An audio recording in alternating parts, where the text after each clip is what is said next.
Yes. So in the yesterday's lecture, we have gone through some basic concepts, and in today's lecture, we will clear your some of the important concepts. Okay. Yesterday we have seen what are the different types of nuts. Okay. We have seen what are the grades of these nuts. Okay. Which nut should be used at what location. We have seen uh, the tightening force for the nut. We have seen the washers which are used. Okay, the purpose of these washers. Okay, so these nuts, we can say the nuts is used for keeping two components in contact with each other, but there is a big science behind it. Okay, so what happens, जो अपना nuts होता है ना, वो nuts के पीछे काफी छोटी छोटी इम्पोर्टेंट चीजें होती है, वो सभी को मालूम होना चाहिए। जैसे कि अपना जो नट होता है ना, वो नट के अंदर का जो मटेरियल कौन सा होता है, उसका ग्रेड कौन सा होता है, वो नट अगर एक बार हमने यूज किया तो उसके बाद उसका कितना टेंशन लॉस हो जाता है, और वो रीयूज होने के काबिल है क्या नहीं। ठीक है, अगर आप वो उसको आप रीयूज करते हैं तो वो क्या होता है, उसमें थोड़ा सा लूजनेस रहता है, और लूजनेस होने की वजह से और वाइब्रेशन की वजह से और जो है अपना असेंबली, तो असेंबली का ओपन होने के काफी सारे चांसेस होते हैं। ठीक है, so this proper knowledge of nuts is very much important. कौन से जगह पे कौन से टाइप का नट यूज करना, ये भी आपको मालूम होना चाहिए। अगर आप स्टीयरिंग, सस्पेंशन, ब्रेक के जगह पे ग्रेड 8 की जगह ग्रेड नंबर 2, 3 के नट्स अगर आप यूज करोगे तो आपको काफी डिफिकल्टी हो जाएगा। ठीक है, ग्रेड नंबर 8 का नट क्यों होता है, क्योंकि क्या होता है कि जो अगर आपने ज्यादा हाई साइज का ग्रेड का नट यूज किया तो उसका टाइटनेस भी मेंटेन होता है, और उसमें कैसे होता है कि वो ज्यादा स्ट्रांग होता है। अगर आपने ज्यादा फोर्स अगर आपने इंट्रोड्यूस किया नट ओपन करने के लिए तो उसके वजह से,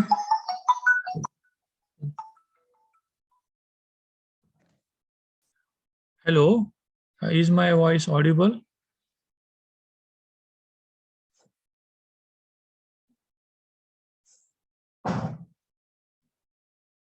हेलो, हेलो। हाँ सर। हाँ, सो देखिए क्या होता है, कभी भी अगर अपना अगर हमने ज्यादा टॉर्क यूज किया, फोर्स यूज किया नट ओपन करने के लिए, अगर आपने लो ग्रेड का नट यूज किया होगा तो आपका नट डैमेज होने के चांसेस होते हैं। अगर वहां का नट अगर डैमेज हो गया तो आपको ज्यादा दिक्कत होता है वो असेंबली ओपन करने के लिए, आपको और रिपेयरिंग वर्क्स कैरी आउट करना पड़ता है।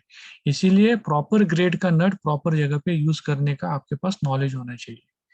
तो आज के लेक्चर में हम आगे का पार्ट देखेंगे। So in today's lecture we will see the next important part is the drill bits. अभी आप एक ड्रिल मशीन काफी सारे स्टूडेंट्स यूज किया होगा कौन से एप्लीकेशन के लिए, लेकिन ये ड्रिल बिट्स में भी काफी इंपॉर्टेंट साइंस है, इसका भी आपको काफी सारा नॉलेज होना चाहिए। ये जो ड्रिल बिट्स है, this drill bits is nothing but this one is the cutting tool. Cutting tool क्या होता है कि ये आपने को कटिंग पर्पस के लिए हम यूज करेंगे, ये आपने को ड्रिल बना के देगा। लेकिन इसमें ये जो ड्रिल बिट होता है, वो ड्रिल बिट का एक ऐसा ज्योमेट्री होता है, वो ज्योमेट्री का सिग्निफिकेंस आपको मालूम होना चाहिए। जैसे कि यहाँ पे देखो, ये उसका टिप होता है, ये टिप का अगर हमने यहाँ से एक सेक्शन डाला, सेक्शन ए, यहाँ से एक हमने प्लेन इंसर्ट किया, और प्लेन इंसर्ट करने के बाद आपने को ये व्यू मिलता है, साइड व्यू है इसका। तो यहाँ पर देखिए, ये जो बड़ा डायमीटर है, this this one is actually the drill diameter. जो होल जो बनेगा ना, वो बनेगा इस, जो ये जो डायमीटर है ना, ये साइज का होल बनेगा। बीच में ऐसा एक वेब होता है। ठीक है, और जो उसका जो सरफेस होता है ना, वो पूरा नहीं होता, यहाँ पे ऐसा गैप से, ओके। और इस गैप्स हमको क्या बोलते हैं, हम इसको फ्लूट्स बुलाते हैं। ये फ्लूट्स का क्या सिग्निफिकेंस है, तो एक बार अगर हम कौन सा होल ड्रिल करते हैं ना, तो होल में जो मटेरियल रिमूव होता है ना, वो मटेरियल रिमूव करने के लिए उसको पैसेज होना चाहिए। तो ये पैसेज में से जो मटेरियल है ना वो ऊपर आने लगता है। अगर अगर हमने ये पैसेज नहीं दिया तो वो मटेरियल अपने को ड्रिलिंग एक्शन के लिए काफी पावर कंज्यूम करेगा। नेक्स्ट इज द ये पॉइंट एंगल। ये पॉइंट एंगल का काफी सिग्निफिकेंस होता है। पॉइंट एंगल में कैसा होता है कि आपको ये जो पॉइंट एंगल है ना उसका एक स्पेसिफिक एंगल होता है, वही एंगल आपको मेंटेन करना काफी जरूरी है।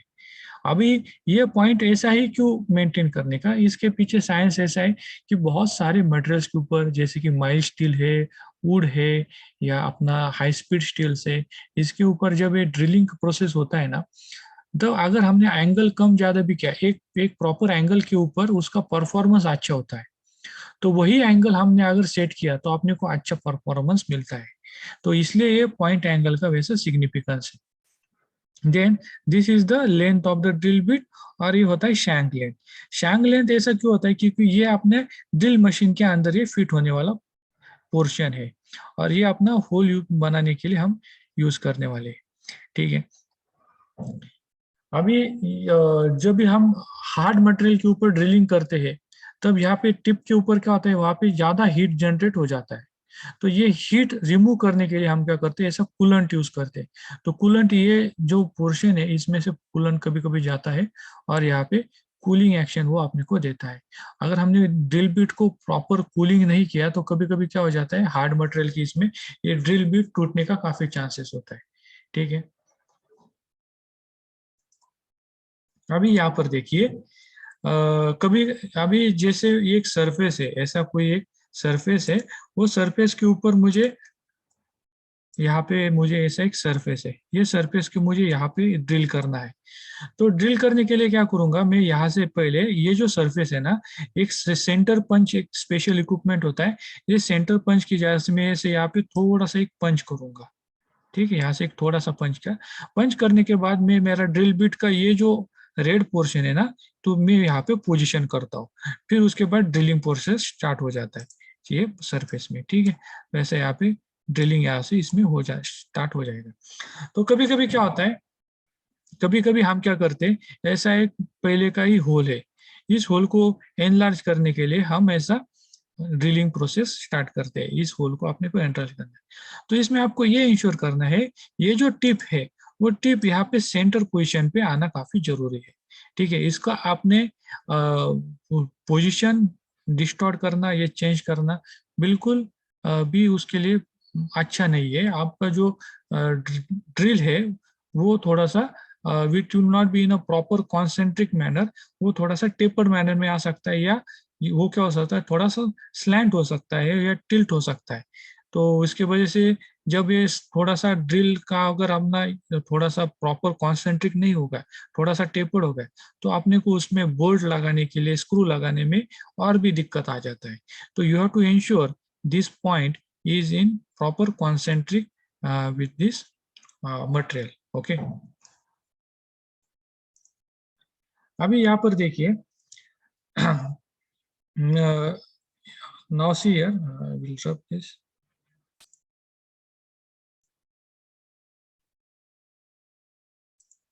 ओके, नाउ सी हियर, ये जो ड्रिल बिट है, ठीक है, इसमें अगर हम यहाँ पे लिप्स इसको बुलाते हैं, लिप्स बोले तो क्या, ये आगे वाला पोर्शन इसको हम बोलते हैं लिप्स। ओके। अभी ये जो आप डायग्राम देख रहे हो ना, ये दोनों लिप्स है ना, ये दोनों लिप्स इक्वल साइज के नहीं है। ये देखो, ये लिप काफी बड़ा ज्यादा है, और ये लिप काफी कम है।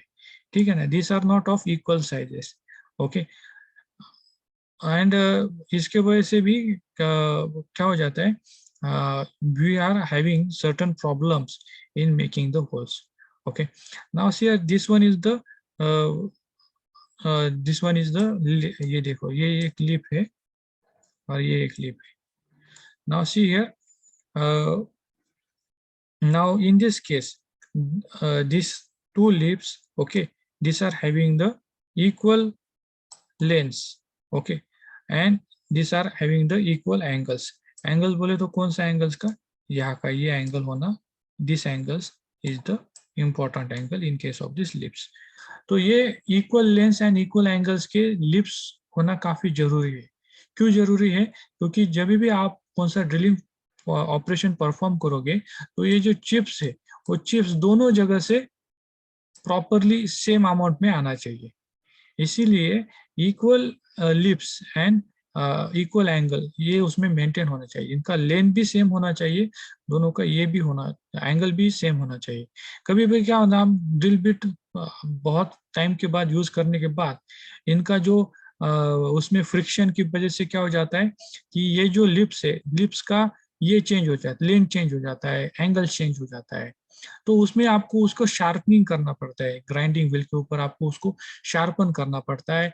आपको इसके दोनों के बीच का एंगल मेंटेन करना पड़ता है, इसका लेंथ प्रॉपर मेंटेन करना पड़ता है, तभी भी आपको अच्छे ड्रिलिंग ड्रिलिंग का अच्छा होल और अच्छा उसका डायमेंशंस आपको मिल जाएगा।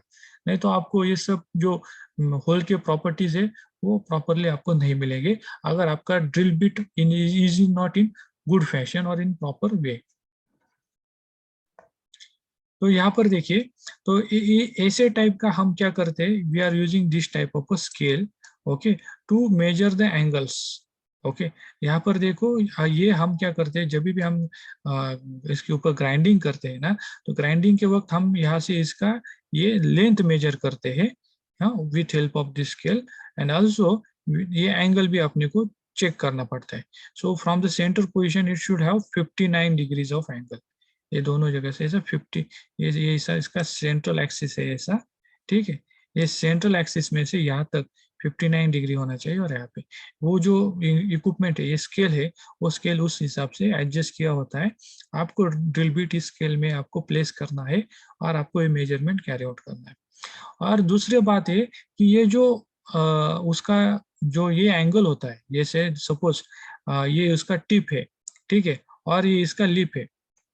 तो यहाँ से अगर हमने इसका ये एंगल ले लिया, ये टिप का ऐसा हॉरिजॉन्टल सरफेस के ऊपर ऐसा बीच का ये जो एंगल अगर हमने लिया, तो ये एंगल का जो रेंज है it should be around 8 degree to 12 degree. Okay, अगर आपने इसको और इसका एंगल बढ़ाया तो क्या हो जाएगा, अपना ड्रिलिंग प्रोसेस काफी फास्ट हो जाएगा। ओके, अपना ड्रिलिंग प्रोसेस काफी फास्ट हो जाएगा, लेकिन उसमें प्रॉब्लम ऐसा है कि ये ड्रिल बिट का स्ट्रेंथ काफी कम हो जाता है, और ये प्रोसेस में कभी कभी ड्रिलिंग प्रोसेस में इसके ब्रेक होने के चांसेस काफी ज्यादा होता है। अगर अगर हमने इसका एंगल कम कर दिया तो अपना ड्रिलिंग प्रोसेस काफी स्लो हो जाता है, लेकिन ये ड्रिल बिट को स्ट्रेंथ काफी अच्छा मिलता है, तो ये ड्रिल बिट जल्दी टूटता नहीं है। तो इसके लिए अपने को दोनों इसमें बैलेंस करना होता है। अपने को ड्रिल बिट का स्ट्रेंथ भी अच्छा होना चाहिए, अपने को ड्रिलिंग प्रोसेस भी काफी फास्ट होना चाहिए। इसलिए हम जो ऑप्टिमम एंगल है जो अपने को दोनों पर्पस सर्व करेगा, that is around 8 degree to 12 degree centigrade. तो ये हिसाब से आपको ये ड्रिल बिट का एंगल मेंटेन करना है। नाउ नेक्स्ट स्लाइड, ये स्लाइड में हम क्या करें, this one is the grinding wheel, और हम ये ड्रिल बिट को इसके ऊपर ग्राइंडिंग करेंगे। ग्राइंडिंग करने से अपने को ये जो लिप के लेंथ है और ये लिप में जो बीच का जो एंगल्स है, वो एंगल हम इसमें मेंटेन करते हैं। तो यहाँ पर देखिए कि हम इसको, ये अपना टूल रेस्ट है, ये ग्राइंडिंग व्हील है, इसके ऊपर अपने को हैंड से ही ये प्रोसेस करना पड़ता है। ग्राइंडिंग व्हील ऐसा घूमता है, अपने को हाथ से ये करना पड़ता है। जब भी हमें ग्राइंडिंग प्रोसेस करेंगे ना, तब अपने को ये जो ड्रिल बिट है, इसको अपने को we have to move this drill bits from 12 to 18 degree. इसको ज्यादा रोटेट नहीं करना, उसको ज्यादा ये नहीं करना, उसको ये बीच इतने ही एंगल के बीच में उसको ड्रिलिंग करते वक्त अपने को डिस्प्लेस करना है, ठीक है। एंड उसके बाद जब भी आप ड्रिलिंग प्रोसेस करेंगे तो you have to use this scale to see the angles and to see the length of this drill bit. Okay, now इसका ये सब करने का क्या जरूरत है, क्योंकि अगर ड्रिल बिट एक मटेरियल में अगर ये ड्रिलिंग प्रोसेस करता है तो उसको दोनों साइड से, दोनों जगह से इक्वल नंबर ऑफ मटेरियल बाहर पड़ना चाहिए। अगर ये साइड से ज्यादा मटेरियल आ रहा है, ये साइड से कम आ रहा है, तो आपके ड्रिल बिट में कुछ प्रॉब्लम है। ये आपको ड्रिल बिट को आपको ग्राइंडिंग करना पड़ेगा, उसको शार्पन करना पड़ेगा, फिर आप उसको यूज करेंगे, तब ये आपका अच्छा ऐसा प्रोसेस देगा, ठीक है। सो ये ऐसा क्यों जरूरी है, क्योंककि अगर ऐसा दोनों जगह से अच्छा मटेरियल रिमूव होता है तो आपका जो होल बनने वाला है that is of the good quality hole, और ये अच्छा आपको यूज करने को मिल जाएगा। ठीक है।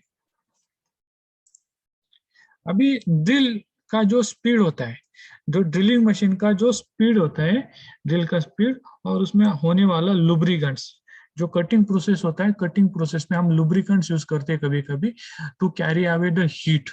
जो कभी भी हम मेटल कटिंग प्रोसेस करते हैं तो वहां पे हीट जनरेशन हो जाता है, तो वो हीट को लेने जाने के लिए हम लुब्रिकेंट्स यूज करते हैं।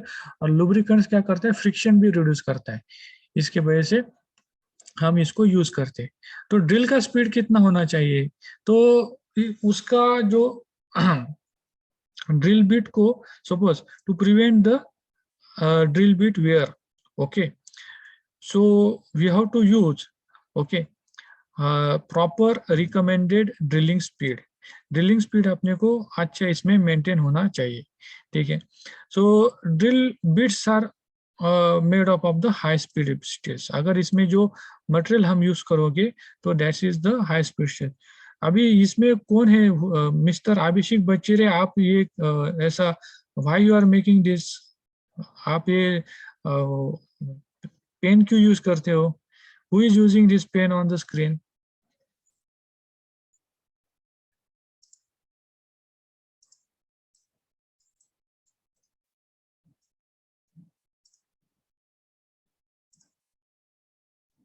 Somebody is using this feature of the Zoom, so I want him to don't use this. Okay, now see here, ये जो ड्रिल बिट्स होता है, इसको हम हाई स्पीड स्टील्स के हिसाब से उसको मटेरियल हम इसको बनाते हैं। हाई स्पीड स्टील एक स्पेशल स्टील होता है, मतलब स्टील क्या होता है एक्चुअली, जैसे आयन होता है, आयन में हम कार्बन उसको अलग, आयन में हम क्या करते हैं, कार्बन डालते, कार्बन डोप करते, और उसके वजह से क्या बोलते हैं, एक अलॉय बनता है। The alloy of carbon and iron is known as a steel. Okay. अभी स्टील क्या होता है, स्टील में अलग अलग वैरायटी होता है, हाई स्पीड स्टील होता है, माई स्टील होता है। माई स्टील बोले तो जिसमें कार्बन का परसेंटेज वो काफी कम होता है। हाई स्पीड स्टील में क्या होता है, हम उसमें कार्बन पुटअप करते हैं आयन में, और कार्बन के साथ साथ दूसरे कुछ अलाइंग एलिमेंट्स जैसे क्रोमियम, वैनेडियम, मॉलिब्डेनम, ऐसे टाइप के एलिमेंट्स हम उसमें डोप करते हैं। तो इसके वजह से आपने को ये अच्छा टाइप का मटेरियल मिल जाता है, that is known as a high speed steel. ये जो हाई स्पीड स्टील है ना, इसका डिस्कवरी कब हुआ था, during the second world war. ये काफी पुराना मटेरियल है। क्या हुआ था, जब भी ये सेकेंड वर्ल्ड वॉर चालू था तो जर्मनी ने क्या किया, जर्मनी ने कुछ ऐसे नए नए मटेरियल का खोज किया। जो मटेरियल्स कैसे होता है, अगर हमने वो कटिंग प्रोसेस को यूज किया तो उसका जो कटिंग प्रॉपर्टीज था वो काफी अच्छा था as compare to other materials. तो ये बाद में सब जगह पे यूज होने लगा, एंड उसको हमने बोलते हैं, उसको हाई स्पीड स्टील मटेरियल बोलते हैं। ठीक है। और उसको एच एस और एच एस एस इससे उसको बुला के जाता है। ठीक है। और दूसरा है carbon steels, steel bits. Okay. ये दूसरा कार्बन स्टील होता है, उसमें कैसे होता है कि अगर हमने ये यूज किया ना, आपने को हाई स्पीड स्टील जैसा कटिंग स्पीड नहीं मिलता। उसका जो कटिंग स्पीड है that is the half of the high speed steel.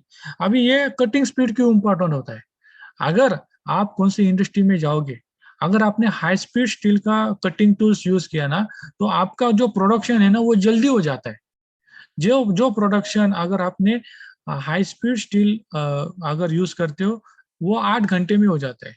अगर वही आपने वहां पे कटिंग टूल्स कार्बन स्टील के यूज किए ना, तो आपको उससे 8 घंटे में जो काम होगा ना उसको 16 घंटा लगेगा। तो ये सिग्निफिकेंस होता है कटिंग टूल्स का। ठीक है ना। तो this are very much important. अभी आप इंडस्ट्री में जाओगे तो इंडस्ट्री में घंटे घंटे भर का हिसाब होता है। अगर आपका प्रोडक्शन 1 घंटे से भी लेट हो गया तो क्या हो जाता है कि आपको जो लेबर वहां पे काम करते हैं ना उनको ज्यादा पैसा देना पड़ता है, इलेक्ट्रिसिटी कंजम्पशन ज्यादा होता है, तो आपका जो प्रोडक्शन कॉस्ट काफी बढ़ जाता है।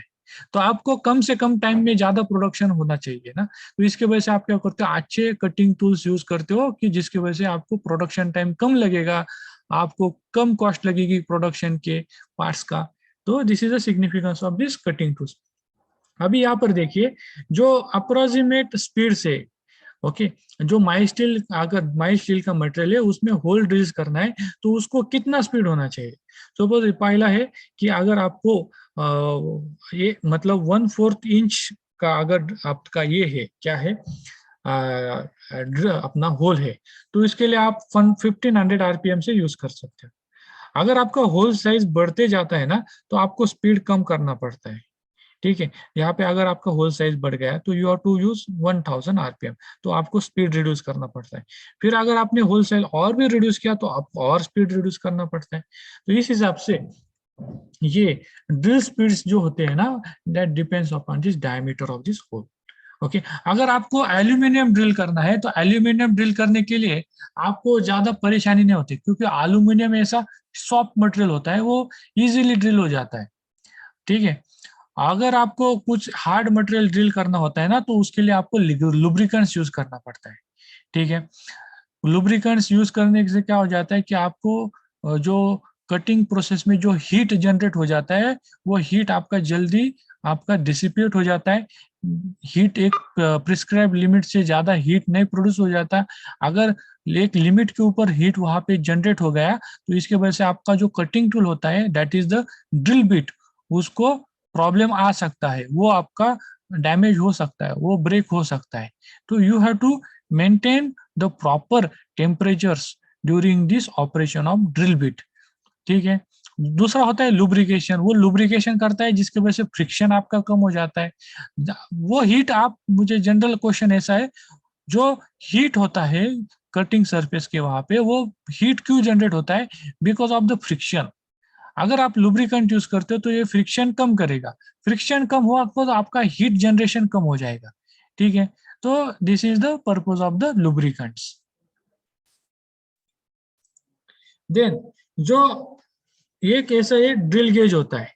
ठीक है, ये ड्रिल गेज जो होता है ना, ड्रिल गेज अपना ड्रिल साइज क्या होता है, वो साइज फाइंड आउट करने के लिए हम इसको ड्रिल गेज को यूज करते हैं।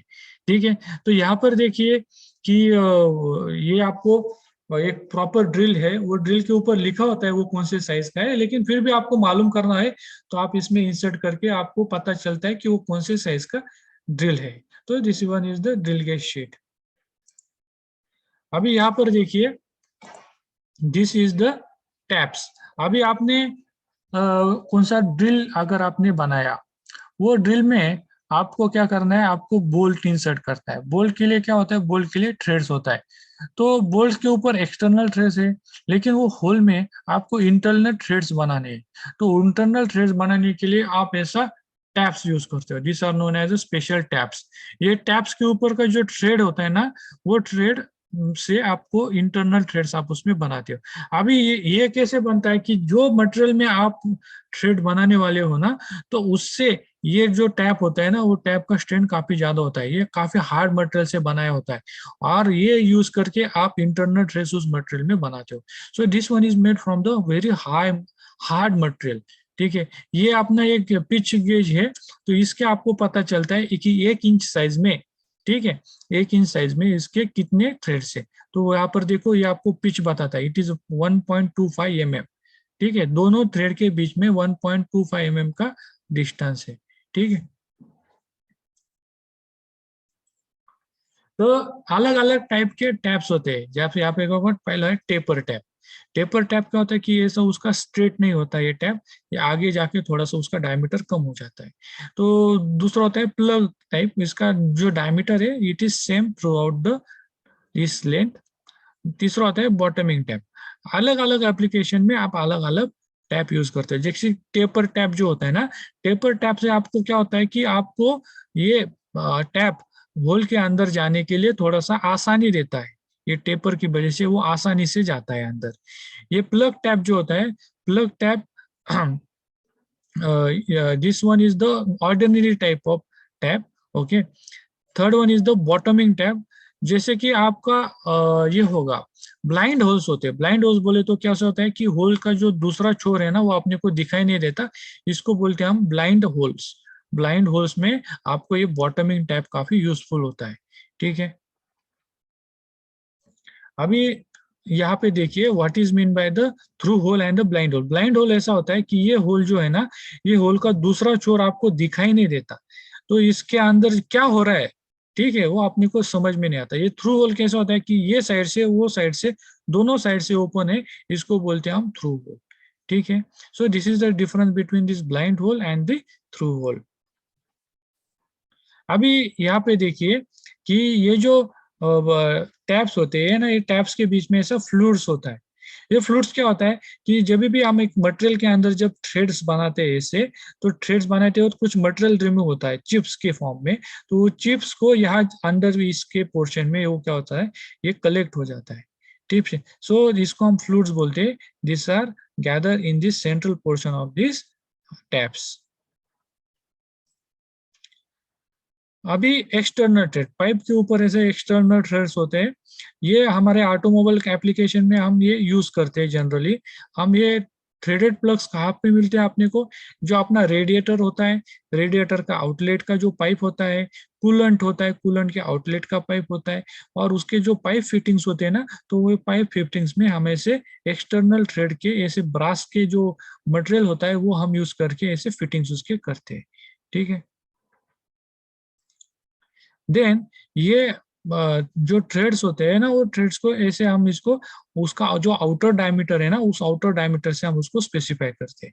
Suppose this is by 13/32 outer diameter उसका इंच है, मतलब it is about 1/8 inch. Okay, this is 1/4 inch, this is 3/8 inch, this is 1/2 inch. Okay, जब भी आप मार्केट में जाओगे तो ये आपको इंच में आपको मिलता है, जो हम स्टैंडर्ड जो यूज करते हैं। पाइप आप अगर मार्केट में लेंगे, वो आपको बोलेगा पाइप चाहिए, तो आप बोलोगे कौन से size, you have to specify the size in inches, 1 inch, 1.5 inch. Okay, in such type. Then next होता है कि अगर अगर आपका ये जो बोल्ट है, ठीक है, वो बोल्ट का अगर आपका हेड टूट जाता है, ठीक है, अगर हेड टूट गया ना, तो आप ये बोल्ट को कैसे निकालते हो। तो इसके लिए हम क्या करते हैं, यहाँ पे ऐसा एक्सट्रैक्टर होता है, स्क्रू एक्सट्रैक्टर, ऐसा स्क्रू होता है, वो स्क्रू से हम क्या करते हैं, स्क्रू से हम इसके इसमें क्या करते हैं, ऐसा एक अंदर होल बनाते हैं। ठीक है, वो होल बनाने के बाद क्या करते हैं, हम ऐसा हम ऐसा एक एक्सट्रैक्टर, फ्लूटेड एक्सट्रैक्टर होता है ना, वो हम इंसर्ट करके उस ब्रोकन हेड के स्क्रू को ऐसा बोल्ट को हम बाहर निकलते हैं। So this one is the screw extractor and this one is the, ये हम उसमें क्या बनाते हैं, होल बनाने के लिए यूज करते हैं बोल्ट में, और ये एक्सट्रैक्टर होता है, उस एक्सट्रैक्टर से हम उसको पुल करके निकालते हैं। ऐसा एक टूल का सेट होता है, अलग अलग डायमीटर के ये एक्सट्रैक्टर्स है। ठीक है, ये जो आप देख रहे हो ये आपने को गाइड करने के लिए होता है। सपोज एक होल होता है, वो होल है ना, उसका जो बोल्ट है वो टूट गया, और वो जो स्क्रू है वो उसका अपने को कुछ हेड ऊपर अवेलेबल नहीं है, तो हमें गाइड करने के लिए यूज करते हैं। मैं आपको उसका डायग्राम दिखाता हूँ। तो यहाँ पर देखिए कि अगर कौन सा, तो ये होगा अपना बोल्ट होगा, वो बोल्ट अगर ऊपर से अगर कट हो गया, ठीक है, मतलब उसके ऊपर कुछ पोर्शन है, तो हम ये क्या करते हैं, एक special this type of tool we are using. Okay, यहाँ पे उसके पास लॉकिंग प्लायर्स होता है, और ये स्टड पुलर होता है। स्टड पुलर की हेल्प से हम क्या करते हैं, उसको बाहर निकालते हैं। ये ऐसा टाइप का स्पेशल टाइप ऑफ इक्विपमेंट है। ठीक है, then next one is the, अगर ये सरफेस के ऊपर ऐसा स्टड ब्रेक हो गया, तो हम क्या करते हैं, this one is the centre punch. ये सेंटर पंच की हम क्या करते हैं, वो सेंटर में थोड़ा सा ये इसमें बोल्ट में इंडेंटेशन करता है, तो इसकी वजह से अपने को यहाँ पे ड्रिल बनाने का आसान हो जाता है। फिर हम यहाँ पे उसको ड्रिल बनाते हैं, एक्सट्रैक्टर यूज करके उसको बाहर निकालते हैं। ठीक है, अभी क्या होता है कि ये जो होल है ना, ये होल का क्या हो गया, उसका सेंटर पंच अगर हमने यूज किया, फिर भी ये होल का कुछ सरफेस के ऊपर कुछ नहीं है, सरफेस से अंदर चला गया है, तो उसके लिए हम क्या करते हैं, ऐसा एक गाइड्स होता है। ठीक है, ये ड्रिल बिट है ना, ये गाइड के अंदर हम इसको ऐसा बिठाते हैं ये सरफेस के ऊपर, फिर हम इसको ड्रिल चलाते हैं। फिर इसमें ये क्या हो जाता है, होल बन जाता है। So this one is in this type we are making the holes in this. Okay, by this using these types we are removing this we can say cutted bolts या damaged bolts from these surfaces. So आज के लिए अभी हम इतना ही। किसी को कुछ डिफिकल्टी है आज के बेसिक्स में? Today we have seen this drill bits and we have seen this how to what are the different types of taps, how to remove the broken bolts okay from the surfaces. तो इसमें किसी को आज कुछ doubt है? हाँ बोलिए। Hello sir. Sir आपका हाँ, बोलिए। सब्जेक्ट सिलेबस में है या फिर एक्स्ट्रा में सर? हेलो, बोलिए। सर आपका सब्जेक्ट सिलेबस में है या फिर एक्स्ट्रा है सर ये? नहीं नहीं नहीं, ये कैसे होता है कि हमारा जो सब्जेक्ट होता है वो सब्जेक्ट को पढ़ाने से पहले आपको थोड़ा कुछ बेसिक्स आपको ब्रशअप करना चाहिए, ठीक है। अगर आपने बेसिक आपको ब्रशअप्स किया तो आपको वो सब्जेक्ट अच्छी तरह से समझ में आता है। So this one is your part of your subject, ठीक है। बहुत सारे स्टूडेंट्स के थोड़े से कंसेप्ट जो है थोड़े से कंसेप्ट पुअर है।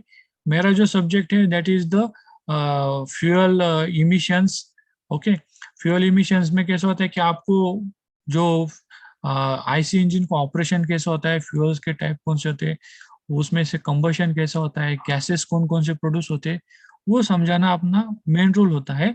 लेकिन इसके पहले थोड़ा सा मैं आपको 10 लेक्चर आपको मैं क्या करूँगा, बेसिक कंसेप्ट के पढ़ाऊंगा, जिसके वजह से कभी कभी ये बाद में अगर आपने पूछा सर ये स्टड क्या होता है, एक्सट्रैक्टर क्या होता है, ठीक है ना, तो ये आपको बाद में दिक्कत नहीं आता समझने के लिए। So this is the purpose of this bridge course, we call it as a bridge course, ठीक है। और किसी को कुछ डाउट है? हेलो, आपको ये जो समझ में आ रहा है, जो क्या पढ़ा रहा हूँ सबको समझ में आ रहा है, और anybody is finding problem in understanding this? नहीं सर, समझ रहा है सर। हाँ, कौन कौन है? हाँ, शेख समझ रहा है। मोहम्मद शोएब, आपको समझ में आ रहा है प्रॉपरली? Yes sir. हाँ, अभिषेक बच्चीरे समजते का तुम्हाला? हाँ सर, समझता है। हाँ, खान आमिर हारून खान,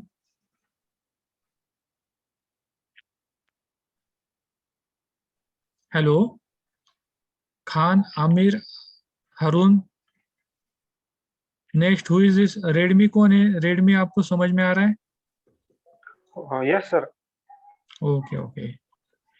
सो अभी मैं क्या करता हूँ, इसका जो रिकॉर्डेड वर्जन है आपके व्हाट्सएप के ग्रुप पे उसको पुटअप कर देता हूँ, तो इससे आप क्या कर सकते हैं, फिर एक बार इसको देख सकते हैं, ठीक है।